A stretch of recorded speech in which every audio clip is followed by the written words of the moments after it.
এরপর কি হলো এফেন্দি? কোরআনের এই আয়াতটি নাজিল হলো, হে মুহাম্মদ, আমি আপনাকে বিশ্ববাসীর জন্য রহমত স্বরূপ প্রেরণ করেছি।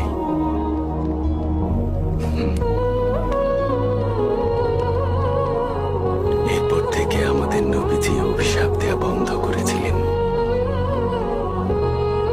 এমনকি তিনি তার শত্রুকেও অভিশাপ দিতেন না। এবং আমরাও আমাদের পাপী ও বিপথগামী ভাইদের কখনো অভিশাপ দিতে যাব না। আমরা আমাদের মনে কখনো